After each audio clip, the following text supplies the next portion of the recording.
ready for some football. I don't know about you. Who else could it be but your man Lou? Yeah. The LouieTeeNetwork is powered by MusicHead University. MusicHeads, classes in session. Turn me up. Enroll on YouTube now. Link is in the description. Who else could it be but me, your man, Louie T? Welcome to Divisional Round Overtime. Hell of a football game. Terrible ending. Broncos, Bills, overtime decided this one. Broncos move on to the AFC Championship game where they will host the winner of tomorrow's Patriots and what are they playing? Patriots and the Texans. 33-30. This was a hell of a football game. Back and forth. Tons of mistakes on both sides. The Bills did not deserve to win this game. You can't make the amount of mistakes they made tonight and expect to win, but they did not deserve to lose the game in that fashion either. Big ups to Bo Nix and the Denver Broncos for getting to the AFC Championship game. Sean Payton and company get it done as the 1 seed. I always feel like coming off of the bye, while it is an easier path to the Super Bowl, it is tough coming off the bye and playing a team that has momentum. Obviously, health and all of that. The Denver Broncos were completely healthy. Meanwhile, or I shouldn't say completely healthy, but they were healthier than the Buffalo Bills were going into this game, and having that bye makes a huge difference in that regard. But it's always tough playing a team with momentum who won the week before, and you're coming off the bye and you got to get into a rhythm. But that's not how this game started off. Denver went right down the field. They had to settle for a field goal, but you could see they were in a rhythm offensively. They had schemed up this Buffalo defense. They called some really good plays to start. Had to settle. I mean, literally a blatant drop by Lil Jordan Humphrey stopped them from scoring a touchdown on their opening possession. Buffalo was able to counter with a touchdown of their own. And so it's 7-3, but it felt like Denver had played, some good football early on. And a crazy sequence right before the half. Game's tied at 10. So, not to skip ahead, we'll talk more about this when we get to the Buffalo side of things, because there's a lot of ramifications from this loss. If you're a Buffalo Bills fan, I was talking to Rio via text during the game, as we often do. And I said, this is Josh Allen's Giannis championship, right? Meaning Giannis won a NBA title in a season where every single star went down due to injury and the path cleared for him and he dominated. Now, you can't take that away from him. I mean, he averaged big numbers in that final series. They were down 0-2. He brought them back and he was absolutely dominant and unstoppable. But everybody got hurt in that playoffs. You can't, deny that. And they were down in the first round series to the Nets, and they would have lost that series if KD, Kyrie, and James Harden all don't get hurt. They would have lost. KD didn't get hurt, but Harden got hurt and Kyrie got hurt, and literally you're a Kevin Durant toe away from being eliminated in the first round. Instead, they come back, they win the series, they go on to win the NBA championship because of all the injuries. And Giannis got a title. He would have never gotten a title. Good for Giannis. This was Josh Allen's opportunity to get a title. Mahomes gets hurt. They weren't making the playoffs anyway. So let's not make it seem like Mahomes got hurt and all of a sudden things opened up for him. The Chiefs weren't making the playoffs. Jackson missed the playoffs because of a missed field goal. And Joe Burrow and the Bengals can't get right. So the path was clear. This was his opportunity, and he blew it. We'll talk about that a little bit later on. Let's to the victors go to spoils. Let's talk about the Denver Broncos and what they did to get this win. So impressed with Bo Nix. I know he threw the interception, during the game, and that was at a crucial point because they had Buffalo on the ropes, and then he throws it right to the defensive lineman. It's a bad interception. We've seen Bo Nix do that before, but what I will tell you is the response from Bo Nix in this game was tremendous. That throw to Marvin Mims for the go-ahead touchdown at the end of regulation was, oh my God, that was so gorgeous. You can't drop it in the bucket any better than that. Bo Nix, I thought, played really well tonight. I really thought Bo Nix managed this game well. I thought he used his legs accordingly. I thought he was extremely accurate. He missed a couple of throws, but that's standard for the NFL. You're going to miss some throws here and there. You miss communication with your receiver. And for them to not really have the full complement of parts, you could tell that they were going to get Bryant,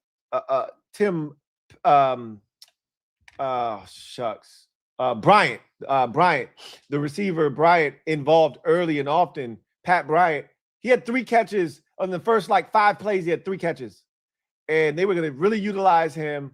And then boom, he gets hurt. Remember, he suffered a very scary concussion late in the season, and boom, he hit his head just like that. He's gone. Then not too long thereafter, you lose Bo Nix's college teammate, and all of a sudden, you're down to about 3 receivers, really. Marvin Mims, Cortland Sutton, and Lil Jordan Humphrey. You don't got anything at this point. And so they were hurting at receiver. And for guys like Lil Jordan Humphrey to step up, even though he had the drop touchdown, I thought Marvin Mims was huge in this game. Huge. And then Cortland Sutton, who didn't touch the football for the first 56 minutes of this game, comes to life at the end and into overtime. Huge of them stepping up. R.J. Harvey was huge as a pass catcher. The run game for the Broncos was really non-existent. I wouldn't be shocked if Bo Nix wasn't the leading rusher for the Denver Broncos, although I do think McLaughlin had a couple of nice runs in the game. So I wouldn't be shocked if he was their leading rusher. But Bo Nix, if he wasn't their leading rusher, he wasn't far behind. The run game really was not existent for the Broncos in this game. Bo Nix was your leading rusher. I thought he was. Now, he did carry it 12 times. But he carried it 12 times for 29 yards. Jaleel McLaughlin had 4 carries for 21 yards. And R.J. Harvey had 6 carries for 20 yards. So not a lot in the way of production on the ground. This was really the Bo Nix show. He threw it 46 times, did Bo Nix, in this game. So they relied on him heavily in this game. And I thought he did some really good things, did Bo Nix. And I'm actually proud of Bo. The stark contrast from last year's postseason tilt against this same Buffalo Bills team in Buffalo wildcard weekend, where they went down, scored on the opening possession. You get the touchdown pass to kick things off, and then they don't score again the rest of the game. They had a quote from him early in this game saying, last year when we played Buffalo, we were just happy to be there, right? It was his rookie season. It was Sean Payton's first time as Broncos head coach making it to the postseason. They felt like they overachieved, right? This year, they're the number 1 seed. They're the hunted. They felt like they belonged, and they kind of played off of last year's game against Buffalo, saying, no, it's our time now. We're going to show them. And I thought Bo Nix looked geared and ready for this opportunity. I thought he played a brilliant first half. I thought he was very skittish in the second half of this football game until that final drive of regulation, where he kind of turned it up. And then even the throws in overtime that were called and flagged for pass interference, those were great footballs from Bo Nix that allowed the flag to be thrown. I don't love the calls. Let the guys play. Let them decide the game on the field. If the player is being restricted and he can't get his second hand to the football, then you throw the flag. If there's an arm grab before the ball gets there and it's let go and he's got 2 hands on the football, you don't throw the flag. And that's what happened on both instances, is that the player was not restricted when the ball was there. They had a chance to make a play on the football. They just didn't catch it. You can't throw the flag. It's the postseason. It's overtime. You let these players decide the game on the field. You don't intervene and make those calls. I thought those were 2 really porous calls for a fantastic game. That's not the way this game should have ended, but that's the way that it did end. But that's no issue, and that's no knock on Bo Nix. I thought he was spectacular in this game. Spectacular is a little bit strong. I thought he was really good in this game. You can't be 26 of 46 with an interception and be spectacular. I thought he used his legs when he had to. He didn't put his body in harm's way. He slid when he needed to slide. He got out of bounds. He didn't do anything risky to put himself in harm's way. And I thought he kept the ball out of harm's way for the most part. The interception was really bad because they were up, and it felt like, similar to the James Cook fumble, that interception that Bo Nix threw felt like a play that allowed Buffalo to get back in the game when you had them teetering on the ropes. And if you could have just thrown the knockout blow, you could have put them away. Instead, you allowed them to hang around and ultimately come back and steal this, well, put themselves in a position to steal this game from you. So that was a costly interception, but all in all, I thought Bo played well. This defense from Denver, who doesn't create a ton of turnovers, surprisingly got after it tonight. They forced, 4 Josh Allen turnovers and a James Cook fumble. So 5 turnovers for a Denver defense that during the season was -3 in the plus-minus category. This was not a heavy turnover-inducing defense, despite the 68 sacks that they had on the season. They did not create a bunch of turnovers during the season. So to see them create 2 Josh Allen fumbles, 2 Josh Allen interceptions, and a James Cook fumble is huge. That's why they won the game. I mean, who are we kidding? If Brandon Cooks doesn't have the ball taken away from him, that's going to put the Bills in field goal range, and they're probably going to win the game on a Matt Prater field goal.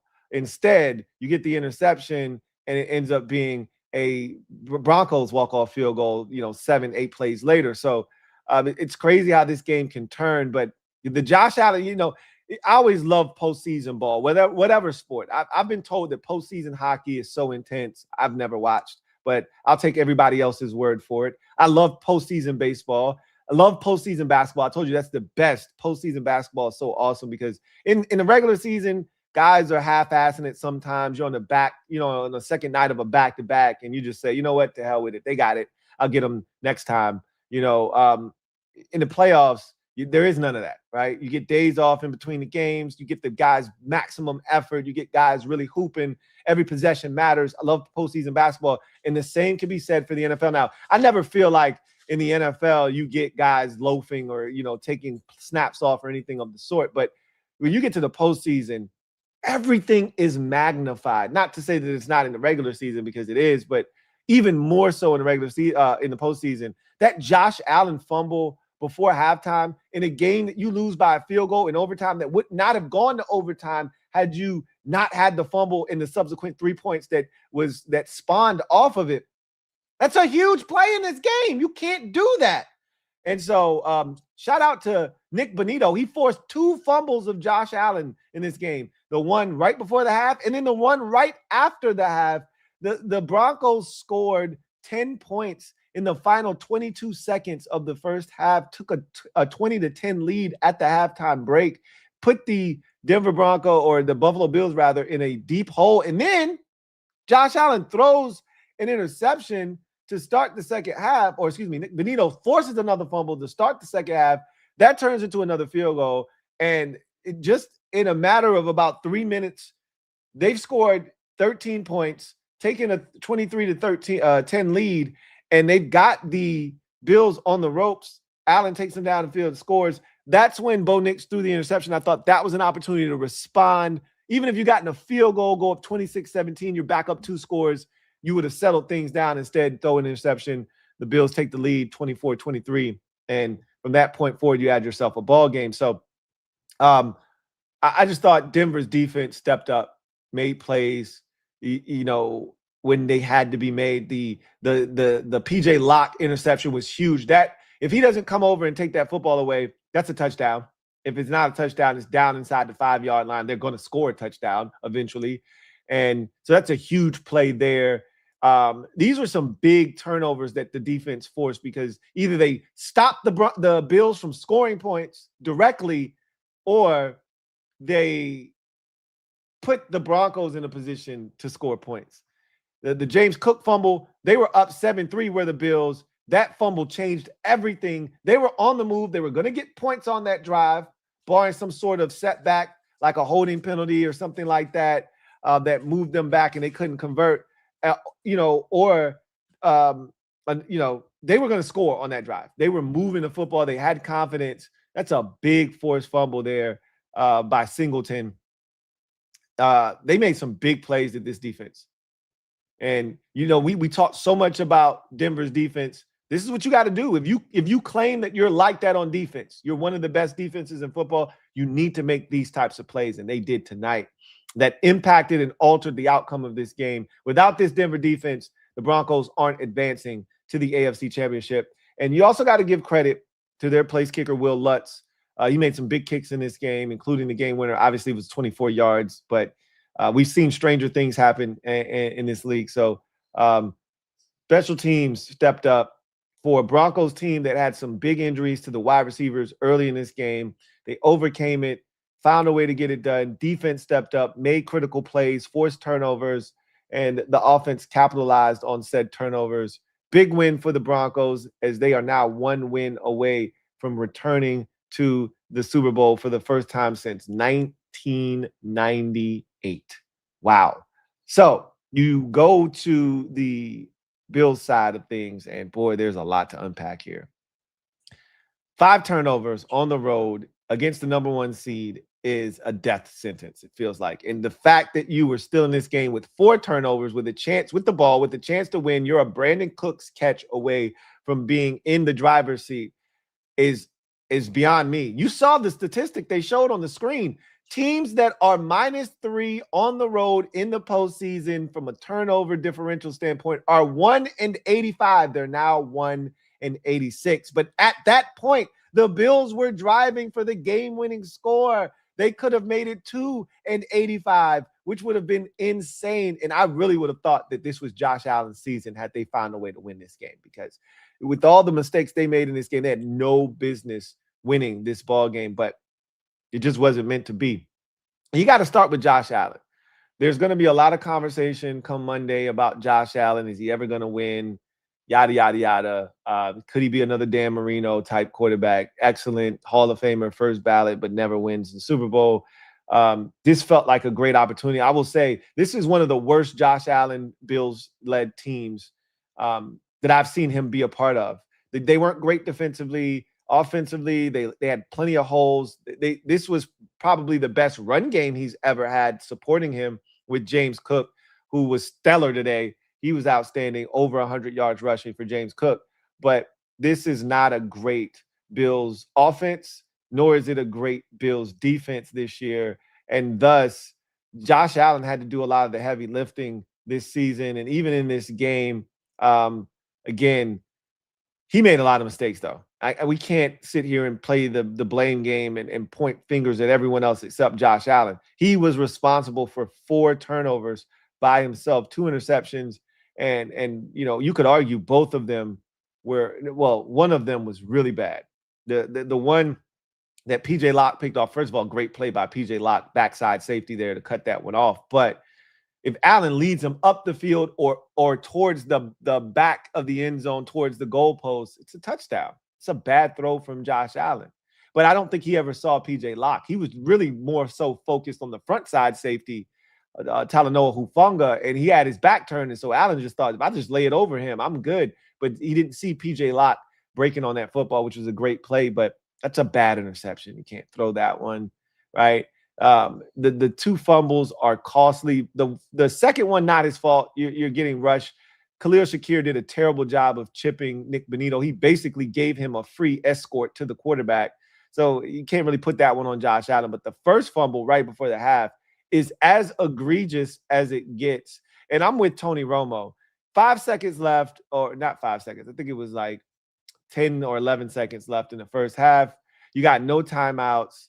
It wasn't even that much time. I'm not going to even allow them off the hook. I think it was like 8 seconds, something really minuscule left. He takes off. You got no timeouts. What are you attempting to do here? What do you think you're going to actually get done here? And Allen holding the ball like a damn mango, fumbles it again. Put the shit away. That's Josh Allen sometimes, where you just early in his career, these were the type of mistakes he made, where he would fumble often running. He's gotten better at that, but that was an atrocious fumble there. Great play once again, like I said earlier, by Nick Bonito to knock that football out. Recovery, return, sets them up in field goal range with 2 seconds left. They knocked the field goal home. And I talked about Will Lutz's role in this win. That was a huge make before the half to give them that momentum going up 10 into the halftime break. And you listen to their head coach, Sean McDermott, talk about why they went for, a play there down, 7, no timeouts. You're at your own, 30, 35 yard line, whatever. what's the point? And Tony Romo said, I always hate when teams do that. You're not scoring. Like, what's the upside? You're not going to score a touchdown on the play. And the only thing that can really happen that's going to, affect the game is that you turn it over and the defense has a chance to come away with points. And that's exactly what happened. I hate that for Buffalo. I hate that Allen put the ball in harm's way there and fumbled. But I put that on the coaching staff. Why are you even running a play there? Take a knee, head to halftime. You get the ball to start the second half, down 17-10. Let's rock. Let's see if you can't tie the game up. Instead, you go out there, you fumble, you go down 10, you fumble again to start the second half, you're down 13, and all of a sudden now you're fighting an uphill battle. But credit to Josh Allen. Through all the mistakes, the turnovers, the missed opportunities, he rallied this team back, 14 unanswered points. They take a 24-23 lead in the fourth quarter, and all they need is a stop from their defense. They couldn't get it, and they did a great job at Buffalo of milking the clock. All they really needed to do there was either secure another first down, force Denver to start using their timeouts, or score a touchdown on that final possession, go up 8 and force Denver to have to score a touchdown, which they did, and get the 2-point conversion. They weren't able to do that. They had to settle for the field goal. And so Denver was in a position where they could steal this game. And this is why I talk about where I say Josh Allen doesn't have the supporting cast. Defensively, they just aren't good. This Bills defense isn't good. They create turnovers. They get pressure on the quarterback. They don't sack the quarterback. They're one of the highest pressure rate teams in the NFL. They just don't get to the quarterback and get him on the ground. I don't think they had a sack of Bo Nix in this game.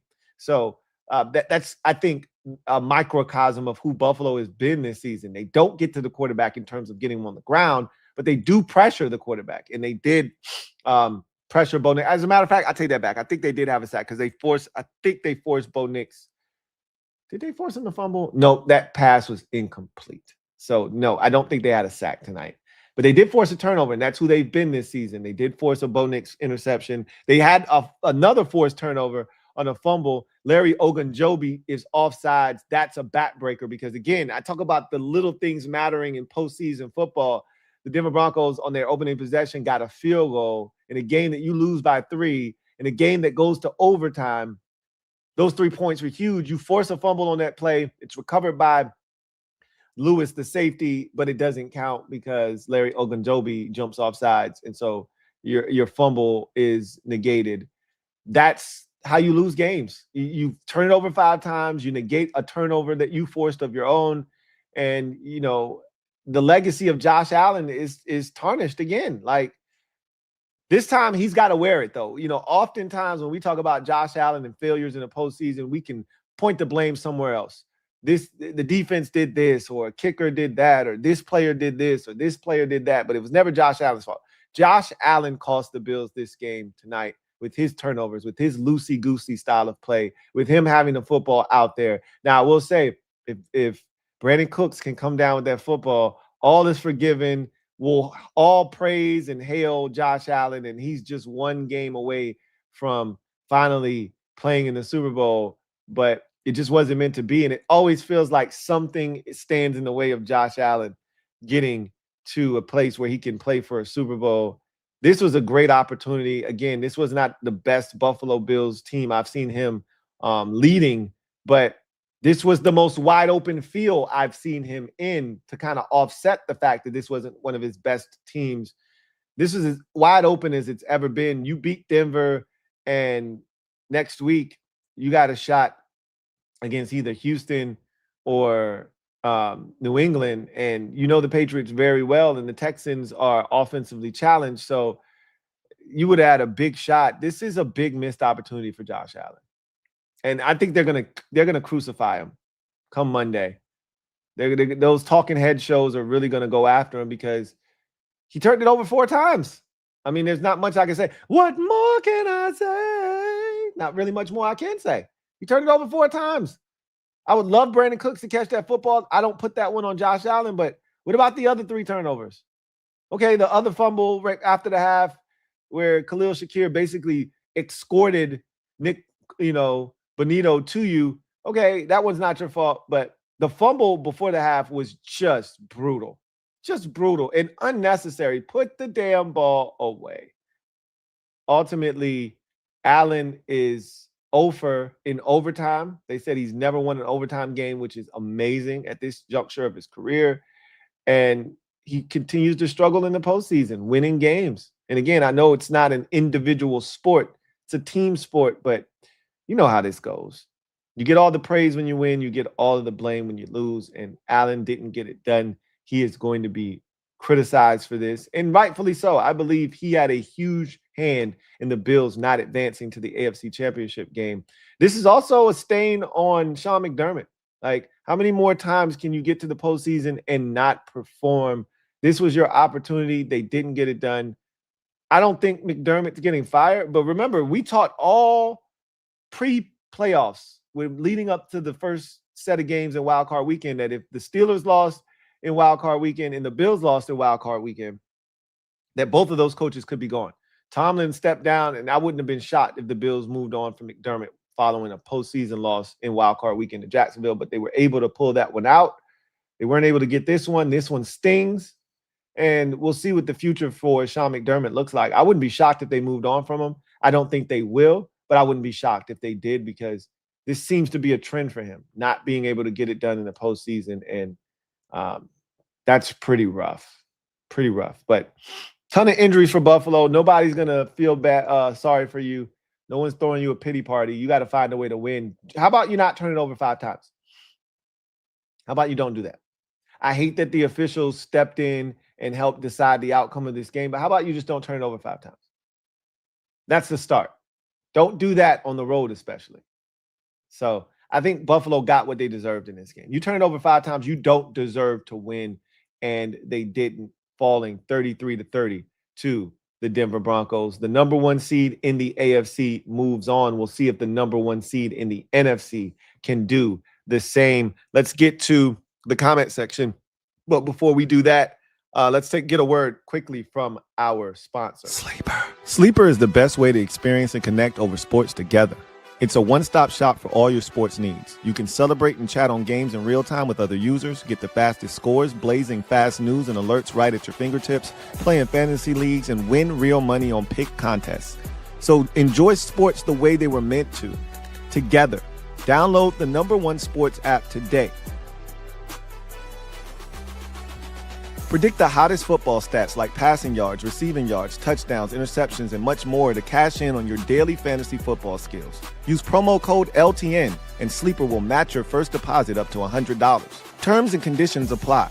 See Sleeper's terms of use for details. Currently operational in over 25 states. Check out Sleeper today. Sleeper. What the blood clot? Did I just see a kickoff return for a touchdown? I know I'm late. I got it on pause so I can catch up when this is over. Did Shaheed get them for a touchdown? What the F, bro? Wow. Okay. Sheesh. That's why they traded for the kid, right? He hasn't really impacted them as a receiver, but Shaheed has been a monster on special teams. The only player in the NFL this season to have both a kickoff and a punt return for a touchdown. And I'm assuming it was him. I could be wrong. But 7-0. I saw 14:47 left in the first quarter. I just kind of hit the play button. I'm like, wait. Seattle's up 7-0 and they're kicking off with 14:47 left. That means somebody ran a kickoff back. Yikes. Zoinks! Scoop! Anyway, I digress. Let's get to the comment section. Voices of Martians. Thank you for the super chat. Greatly appreciate you. Thank you for being a member of the MOBB, who writes, Bills got hosed. Blatant ref ball on that catch. I thought it was simultaneous possession, which usually goes to the receiver, but Cooks has to hold on to that football. Like, he made it too close for them to award him the ball. You got to hold on to that thing at least a tick longer, because it felt like he was down and it didn't feel like the safety took the ball away from him until they rolled over. But at the end of the day, you allowed that door to be opened by not securing the football well enough. So that's a tough call. But again, I don't have any issues with the call of interception. I have an issue with the 2 flags that were thrown on the defensive side of the football on Buffalo to pretty much aid and abet that Broncos final game-winning drive. Those are the 2 flags that I have issue with. There was contact on both of those plays, but I also believe the receiver had a chance to catch the football on both of those plays, and he didn't.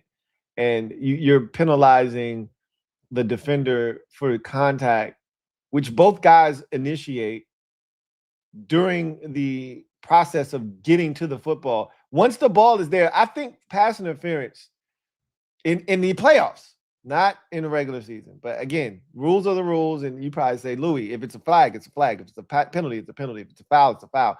And not exactly. We see this in the NBA all the time. You get calls in the regular season that you don't get in the postseason, right? They let guys play a little bit more physical play, etc. I feel like if you impede a guy in the regular season at all, fine, throw the flag, whatever.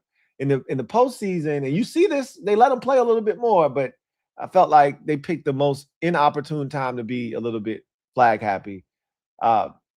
If the receiver has a chance to catch the football, like his arm isn't being held, he's not being tackled, he's not being grabbed, they're jostling for position, jockeying for position, and the receiver has both arms free and he's able to attack the football and he just can't come up with it. It shouldn't be a flag. And I thought in both instances that was the case.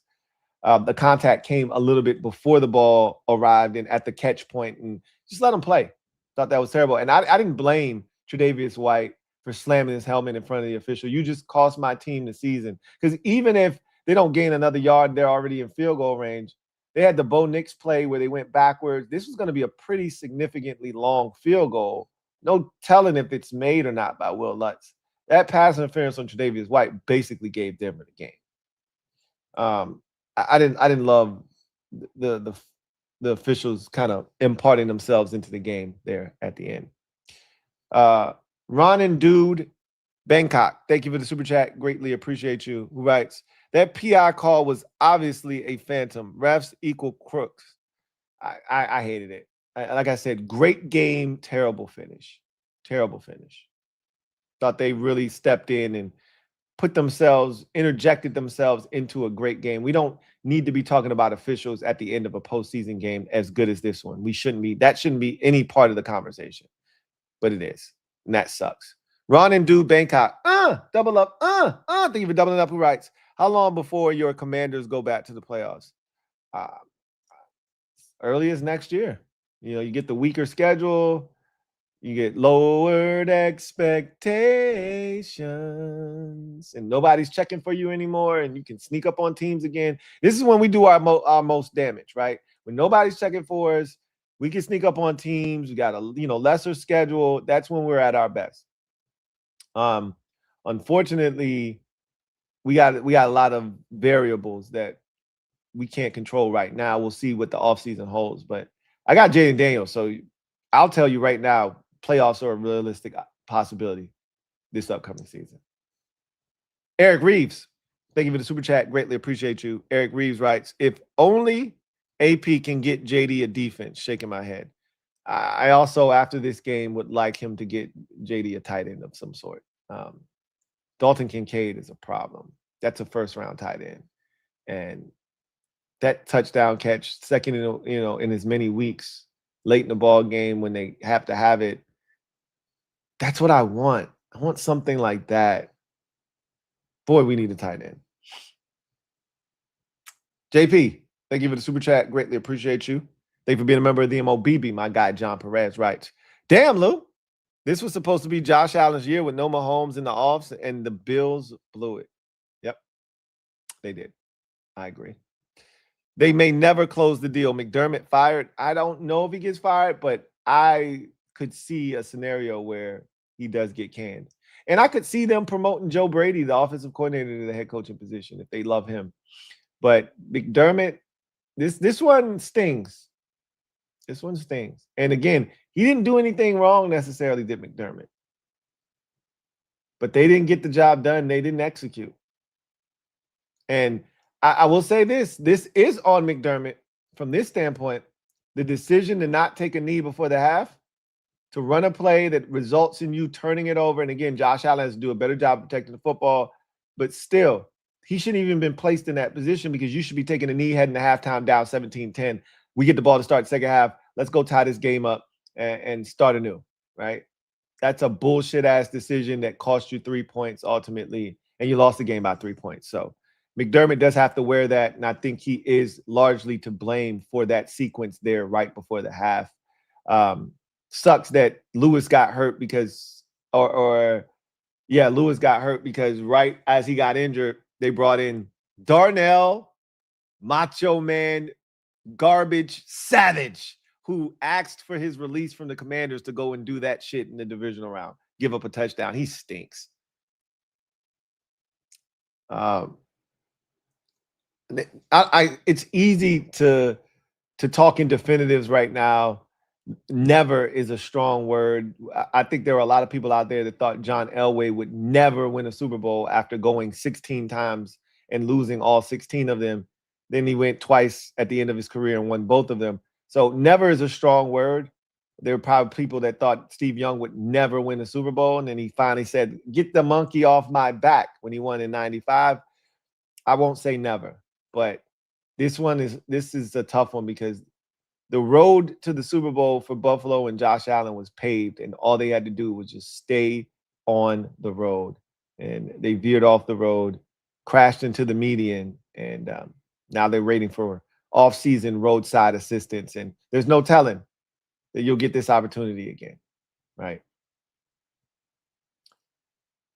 Ebad Shamim, thank you for the super chat. Greatly appreciate you. Who writes, you think the Bills get rid of McDermott?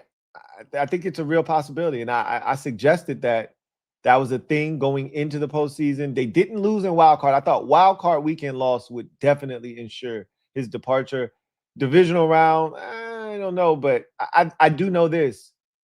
The Bills have been to the postseason a plethora of times, and they've never gotten it done. And you can point the finger wherever you like. You can talk about rule changes. You can talk about the defense giving it up in 13 seconds. You can talk about all the things that have transpired and happened to Josh Allen in his postseason career. You can talk about last year, Chris Jones being in the way, blocking the single view that they needed to show Josh Allen getting the first down on the tush push, which he did absolutely get that first down.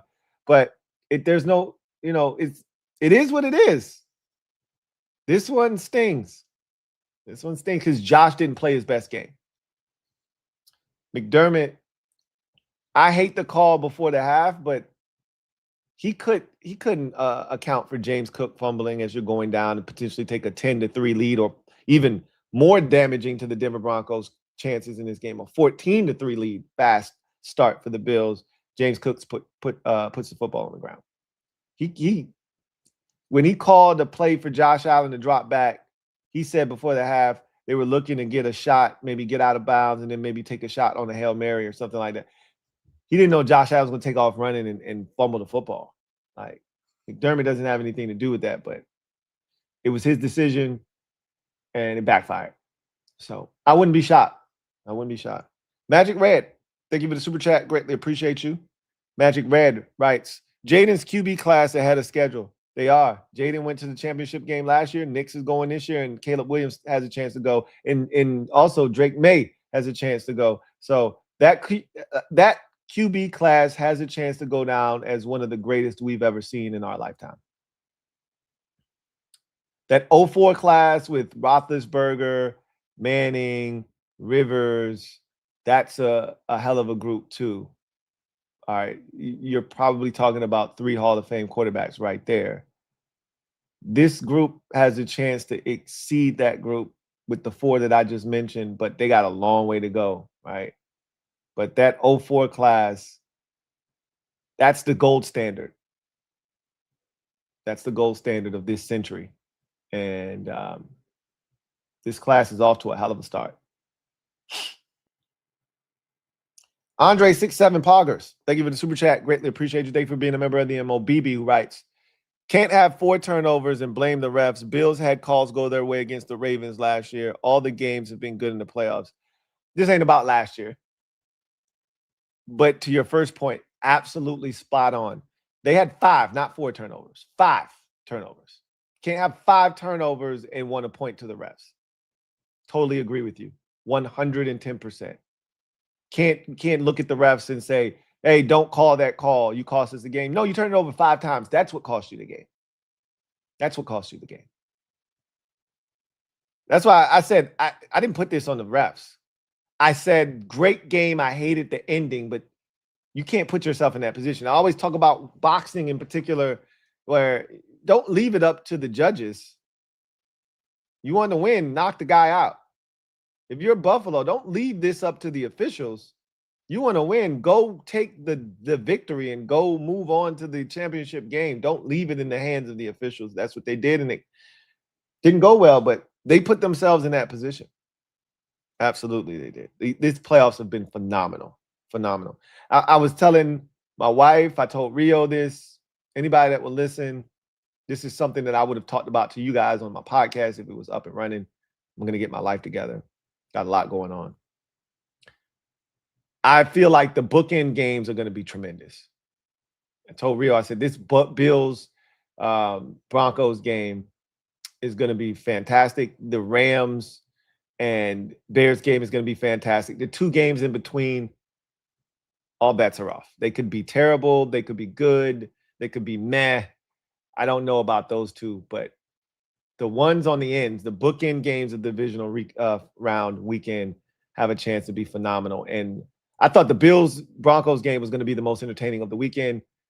You'll be hard-pressed to beat an overtime thriller that we just got. You'll be hard-pressed to beat that. I thought that's what I thought going in, that this would be the best game of the weekend. And it was going to be my best chance to win some money. And I did. Cha-ching. Shout out to Sleeper for sponsoring this stream. Let's get to Abel Andre67 Poggers.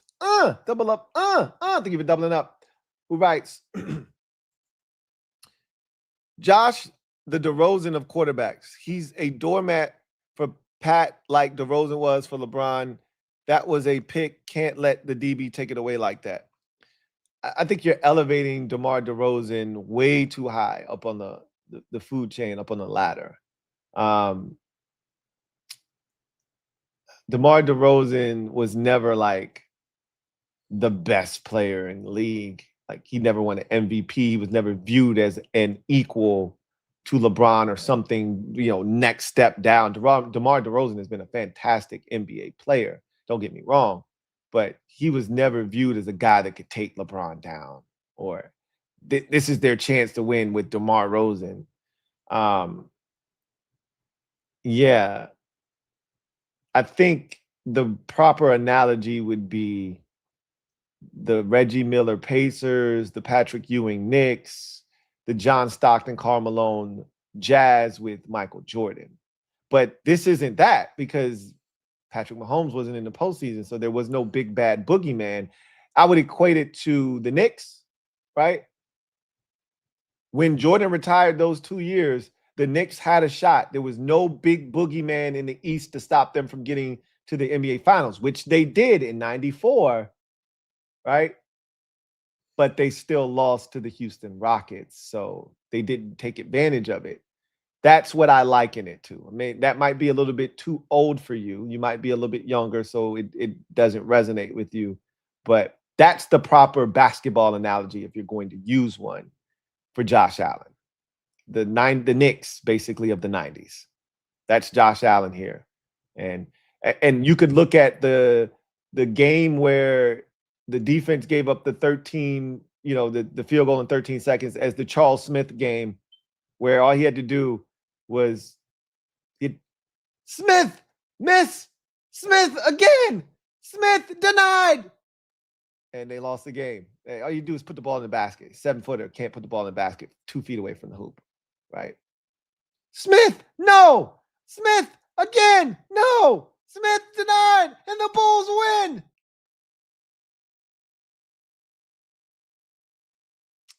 Abel Ambrosio, thank you for the super chat. Greatly appreciate you. Abel, thank you for being a member of the MOBB, who writes, JD made it to the championship last year. Now Knicks is heading there. Maybe Caleb and May are next. Yeah. Again, that draft class, star-studded right now. Star-studded. And the worst part of your Commanders fan, and not necessarily, I'm not, really tripping off of it, but of the four, Jaden has the worst complimentary group, right? I would argue worst coach, And not that Dan Quinn is terrible, but it's the worst coach setup of any of the three, of the four, excuse me. I would argue he's got the worst, no argument here. He's got the worst defense. And you could argue it's the worst supporting cast. It's the worst setup of any of these quarterbacks. So he's got his work cut out for him. This is a big offseason, as we've said, for general manager and the head coach. And we'll see if they can bounce back in year 3. But year 2 isn't over yet. And his counterparts in fellow, draft mates in the 2024 NFL draft quarterback position have a chance to really do damage. One has already advanced to the championship game. Will he be joined by another or 2? We'll see. Ron and Dude Bangkok, thank you for the super chat. Greatly appreciate you. Who writes 2024 draft quarterback rankings: 1 May, 2 Caleb, 3 JD5, 4 Bo, 5 JJ. Sit your ass down, Penix. That draft has sent 2, maybe 3 quarterbacks to the conference championships. We'll see what that number ends up being after this weekend. It can be up to as many as 4, right?